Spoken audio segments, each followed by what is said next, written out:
جو ظالم رہے ہیں. یہاں پہ جو لفظ ظلمو ہے وہ صیغہ ہے ماضی کا, کہ جو ماضی میں بھی ظالم رہے ہیں, ماضی میں بھی ظالم رہے. یہ نہیں ہے کہ تم نے توبہ کر لی اور توبہ کرنے کے بعد امامت کے حقدار ہو گئے یا امامت کا کلیم کرنے لگے. اللہ نے بڑا کلیئر کہا ہے پتہ. اور اس کے بعد یہ عجیب و غریب یہ گفتگو یہاں پہ آ کے ٹھہرتی ہے کہ ولا ترکنوا. میں دوبارہ اس آیت کو پڑھتا ہوں آپ کے سامنے تاکہ اس سے کچھ گفتگو آگے مجھے بڑھانی. ولا ترکنوا الی الذین ظلموا, وہ لوگ جنہوں نے ماضی میں ظلم کیا, ماضی میں صیغہ ماضی ہے, ماضی میں ظلم کیا, ان لوگوں کے قریب مت جانا.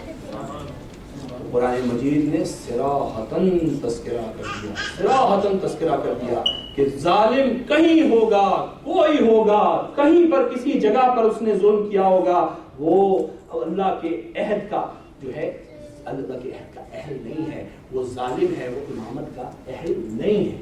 اور یہی سبب ہے سورہ الحمد آپ روز پڑھتے ہیں, روز پڑھتے ہیں. دیکھیے قرآن مجید میں کیا کہتے ہیں, اہدنا الصراط المستقیم, اہدنا, ہمیں ہدایت, راہ ہدایت پر, صراط مستقیم پر ہدایت مسلسل عطا کرتا رہے. اس کے بعد جملہ کیا ہے, اہدنا الصراط المستقیم صراط الذین. اللہ نے یہ نہیں کہا کہ میرا راستہ, نہیں کہا صراط الذین ان کا راستہ, صراط الذین انعمت, جن پہ میں نے نعمتیں نازل کی, انعمت علیہم, پروردگار اب یہ تو نے ایک کنڈیشن رکھ دی تھی انعمتا کی, تو اس کے بعد کسی قسم کی وضاحت کی ضرورت نہیں تھی, جس پر تیری نعمتیں ہو گئیں اس کے بعد معاملہ.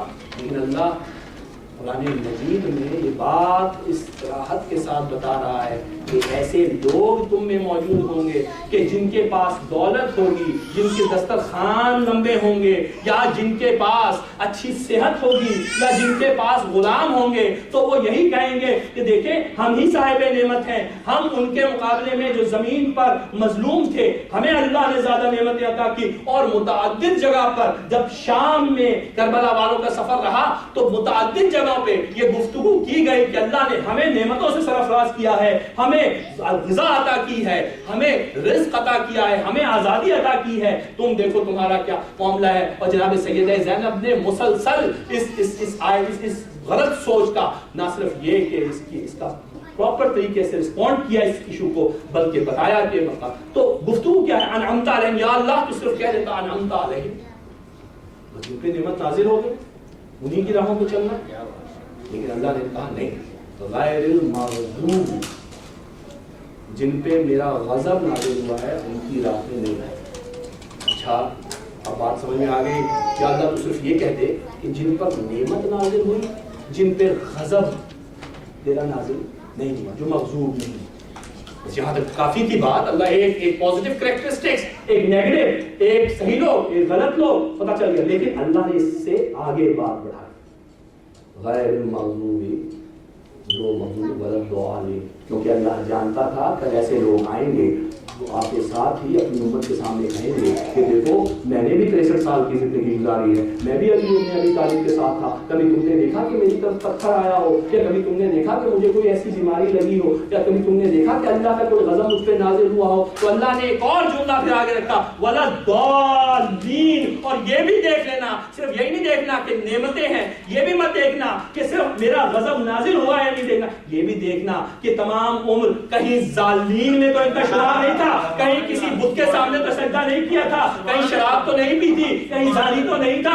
یہ تمام گفتگو کرنے کے بعد اللہ کی ذات نے وہ راہ متعین کی. ہاں جب دیکھ لینا کہ تمہارا یہ مخاطب در حقیقت صاحب نعمت بھی ہے, غیر المغضوب بھی ہے, ضالین میں بھی شمار نہیں ہے, تو پھر دیکھنا وہ کون ہے. ہاں وہ جو ہوگا اس تک میرا عہد پہنچے گا, کیونکہ وہ ظالم نہیں ہوگا. تو یہ گفتگو اس مرحلے پر پہنچ گئی ہے کہ جہاں پر ہم یہ بات اسٹیبلش کرنے کی پوزیشن میں آ گئے ہیں کہ ہاں ہمارے امام تک پہنچنے والی امامت اللہ کے معیار کے عین مطابق ہے. اور یہ جو عصمت ہے در حقیقت جہاں پہ ظلم نہ ہو وہ جگہ عصمت ہے, وہ معیار عصمت. تو یہ عصمت کا معیار آپ کو علی ابن ابی طالب اور ان کی اولاد کے علاوہ کہیں نہیں. تو قرآن اسٹیبلش کر رہا ہے, یہ ہمارا عقیدہ نہیں ہے اور نہ تشیع کی وہ فکر ہے کہ جو صرف اور صرف محبت میں اپنے عقائد بلند کر لے. یہ عقیدہ رسول کی طرف سے، اور صرف رسول کی طرف سے نہیں، رسول نے اللہ کی طرف سے لے کے ہمیں آیا. تو یہ گفتگو اس موضوع پہ پہنچ گئی ہے کہ جہاں پر اب مجھے آگے بڑھنا ہے، تو یہ خاندان وہ ہے کہ جہاں پہ ظلم کا گزر نہیں ہے، یہاں پر بالغان فکر امامت کے عہدے پہ فائز ہوتے ہیں، اور یہاں کے تو بچے بھی ظالم نہیں ہو سکتے، ظلم کا شائبہ ان تک نہیں پہنچتا. یہاں کے تو بچے بھی منتخب ہیں، بچے بھی منتخب ہیں، قطعاً ایسا نہیں. اور دلیل میں آپ کو دیتا ہوں، مولانا تشریف رکھتے ہیں، تمام روایتیں بتاتی ہیں کہ حسین نے سکینہ کو تہجد کی نمازوں میں رو رو کر مانگا تھا. حسین نے سکینہ کو تہجد کی نمازوں میں رو رو کر مانگا تھا، گڑ گڑا کے مانگا تھا، یا اللہ مجھے ایک ایسی بیٹی عطا فرما جیسی بیٹی تو نے میرے نانا کو دی تھی. ایک ایسی بیٹی عطا فرما کہ جیسی بیٹی تو نے میرے نانا کو دی تھی. اللہ جانے کس انداز سے دعا قبول ہوئی کہ جو مظالم جناب سیدہ پہ پڑے وہی مظالم جناب سکینہ پہ پڑے. اللہ اکبر. بابا کے جانے کے بعد وہ فاطمہ تھی جسے دروازے اور دیوار میں کچل دیا گیا اور زخم اس کے جسم پہ آیا. اور یہ سکینہ تھی کہ جو کربلا کے بعد، بابا کے جانے کے بعد اپنے جسموں پہ زخموں کے انبار لے کے صحرا میں پھر رہی تھی. وہ جناب سیدہ تھی کہ علی نے غسل دینے سے پہلے چیخ ماری. یہ جناب سکینہ تھی کہ بی بی زینب نے غسل دینے سے پہلے چیخ ماری. وہ جناب زینب تھی کہ روتے روتے وہ گریہ حالت گریہ تھی کہ پورے شہر نے آ کے علی سے کہا علی دور لے جاؤ. یہ جناب سکینہ تھی کہ دربار یزیدی میں ہلچل مچ گئی. اللہ اکبر. ہم سب بیٹیوں والے ہیں، آپ جانتے ہیں، جن کی بیٹیاں ہیں وہ سمجھتے ہیں کہ بیٹیوں کی محبت کیا ہوتی ہے. اللہ اکبر. بیٹیوں کی محبت کیا ہوتی ہے. بیٹی کہیں سے آئے، جتنے مرضی بیٹے ہوں، اگر آپ کے پاس آ کر آپ کے گلے لگ کے کہے گی تو آپ انکار نہیں کر سکتے. ہر بیٹی کا یہی ہے، ہر باپ کا یہی ہے. ہر باپ اپنی بیٹی کو اسی طرح سے دیکھتا ہے، اسی طرح محبت کرتا ہے. بیٹوں کو ہٹا دیتا ہے، بیٹی کو گلے سے لگاتا ہے. یہ عجیب بچی اور دعا کرتا ہے کہ یا اللہ اس کا بچپنا، اس کی عزت سلامت رہے، اس کی جوانی اپنے گھر میں جائے وہاں سلامت رہے، اس کا بڑھاپا اپنے بچوں کے ساتھ سلامت رہے. یہ باپ کی دعا ہے جو ہر لمحے اس کی ہر سانس میں رہتی ہے. اللہ اکبر. سکینہ کہ جس کے پاس بچپنا آیا اپنے باپ کے سینے پہ سوتی تھی، کہتی تھی ہاں میرے بابا آپ کے سینے کے علاوہ سکون کہیں نہیں ملتا. ایسا ہی تھا بچپنا، ایسا ہی تھا. لیکن ابھی بچپنا گزرا ہی نہیں تھا، ابھی تو بچپنا گزرا ہی نہیں تھا کہ کربلا آ گئی. اور یہ کربلا کے بعد کیا ہوا کہ سکینہ زلجنا کے پیروں سے اپنے ہاتھوں سے زلجنا کے پیروں کو پکڑ لیا، سنگا پکڑ لیا. حسین دیکھ رہے ہیں، نہ قاسم ہے، نہ عباس ہے، نہ اکبر ہے، کوئی نہیں ہے. اللہ اکبر. اور اردو کا شعور ہے. اردو نے ایک عجیب و غریب شعر، ایک شعر مین انیس کا آپ کے سامنے رکھ رہا ہوں. عجیب و غریب. کم سے کم وہ تسلی جو ایک مشرک بھی کسی انسان کو دے سکتا ہے وہ یہ ہے کہ کیا ہوا، کیا تمہارا کوئی مر گیا. وہ ایک جملہ جس میں صرف 2 لفظ ہیں، وہ یہ ہے کیا ہوا. یہ کم سے کم تسلی کے 2 لفظ ہیں. مین انیس کا شعر دیکھیے گا. عباس مر گئے، علی اکبر جدا ہوا. عباس مر گئے، علی اکبر جدا ہوا. اور ہم سے کسی نے یہ بھی نہ پوچھا کہ کیا ہوا. ہم سے کسی نے یہ بھی نہ پوچھا کہ کیا ہوا. اللہ اکبر. عجیب منظر ہے کربلا سے پہلے حسین کے سینے میں سونے والی والی بچی اس وقت سراسیمگی میں ہے. دیکھا حسین نے دیکھا سنو سے, بیٹے دیکھو واپس چلی جاؤ. نہیں ماما نہیں, واپس نہیں جا سکوں گی, واپس نہیں. اکبر جاتے ہیں تو واپس نہیں آتے, قاسم جاتے ہیں تو واپس نہیں آتے, میرے چچا گئے واپس نہیں آ سکے. اللہ اکبر, آپ جائیں گے اشکیا, آپ کو واپس نہیں آنے دیں گے. بابا مجھے یتیمی کا نہیں پتا کیا ہوتی ہے. میں نہیں چاہتی کہ آپ جائیں. حسین نے بیٹی کو گود میں لے کر پیار کیا. بیٹی اجازت امامت سے بیٹی کی نیند کے لیے دعا کی. سکینہ سو گئی. حسین گئے جہاد کیا. انا للہ و انا الیہ راجعون. حسین اپنے پروردگار کی طرف چلے گئے. شام غریبہ آ گئی. اللہ اکبر. جب بچوں, اب صورتحال کیا ہے؟ صورتحال یہ ہے کہ تمام بچے بھاگ رہے ہیں, صحرا میں بھاگ رہے ہیں. سراسیمگی ہے, خوف ہے, تاریکی ہے, اشکیاں ہیں, خیمے لٹ رہے ہیں, بچوں کو مارا جا رہا ہے. ایک بچی, اب یہ سکینہ ایک جگہ پہ کھڑی ہے. اچانک اس نے دیکھا کہ ایک شقی گھوڑے پر اس کی طرف بڑھ رہا ہے. سکینہ بھاگی اور پھر بھاگتے بچی بھی تھک گئی, تھک کے ملک گئے لگی. قرآن, اے شیخ کیا تو نے قرآن نہیں پڑھا؟ اس نے کہا ہاں میں نے قرآن پڑھا ہے. تو بی بی سسک کے کہتی ہے کیا تو نے سورہ زور میں یہ نہیں پڑھا کہ یتیموں پر ظلم نہیں کیا جاتا. اس نے آگے بڑھا, بھول گیا, باطل تھا, بھول گیا. آگے بڑھ کر بی بی کے دور کھینچ لیے, گوشوارے کھینچ لیے, خون کان سے چل کے دامن تک آ گیا.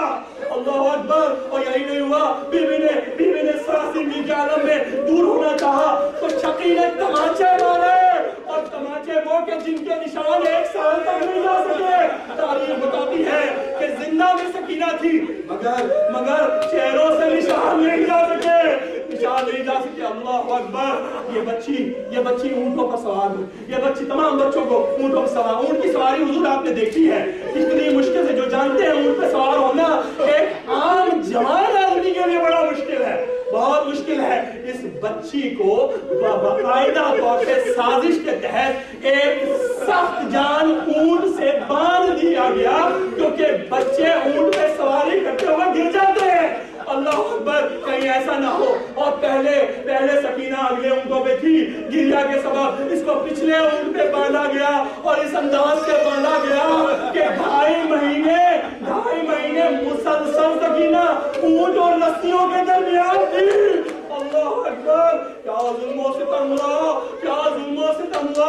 بیوی جل گئے. اب وقت آ گیا کہ جب یزید کے دربار سے قبل جو ہے قافلے کو اتارا گیا. عجیب معاملہ یہ ہوا. اذان حسین عجیب معاملہ تھا. کیا معاملہ تھا کہ تمام لوگ بآسانی اپنے نیلوں سے بھرے ہوئے جسموں, زخموں سے بھرے ہوئے جسموں کے ساتھ کسی نہ کسی طرح سے گھنٹوں سے نیچے آ گئے. لیکن جب مسئلہ سکینہ تک پہنچا تو دیکھا گیا اگر رسی کھولتے ہیں تو لباس اور کھال جاتی ہے, اگر اونٹ سے اتارتے ہیں تو پیٹ کی سائڈ سے زخم میں اجازت دیتے ہیں. اللہ اکبر. تو امام سکینہ کو اتارا گیا. آخری جملے, بالکل آخری 1-2 جملے, اور آپ کی زحمتیں تمام. سکینہ کو اتارا گیا اور اتار کے سکینہ کو لے آیا گیا شام کے بازار میں. حضور جب میں شام کی زیارت کرنے گیا تو بازار اتنا طویل ہے کہ 3 دفعہ مجھے رکنا پڑا. مجھ جیسے جوان کو میرے والد اتنے بڑے بازار میں سفر نہیں کر سکے.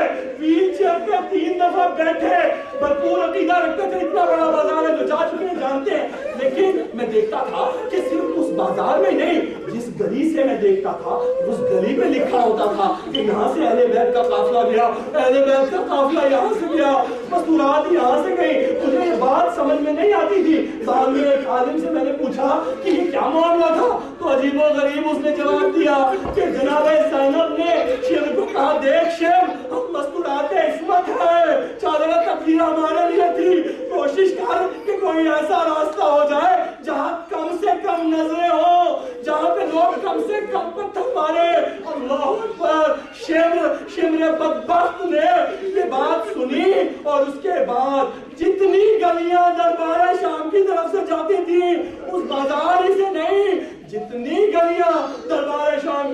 جاتی تھی. شمر اللعین نے سکینہ کو، جناب زینب کو، تمام مستورات کو ہر گلی سے پھلایا. اللہ اکبر. اور بیویوں کو دربار تک پہنچایا. زندہ آ گیا. اب ایک وقت ہے، ایک شام. اس کے بعد سکینہ نے کلام نہیں کیا، گمسم بیٹھی ہوتی تھی اور بہت دنوں تک گمسم بیٹھی رہی. یکدم ایک دن اپنی پھوپھی سے کہنے لگی، یا پھوپھی اماں ایک بات بتائیں گی، سکینہ کا یہ کلام مہینوں کے بعد تھا، یتیمہ کا یہ کلام مہینوں کے بعد تھا. بی بی زینب چونک گئی. کیا ہوا سکینہ، کیا پوچھنا چاہتی ہو؟ اللہ اکبر. سکینہ نے اس جالی سے جہاں سے بمشکل دھوپ یا ہوا آتی تھی ایک دفعہ اس کی طرف نظریں کی اور کہا، مجھے یہ بتائیے کہ جو پرندے وطن جا رہے ہیں کیا ہم نے کبھی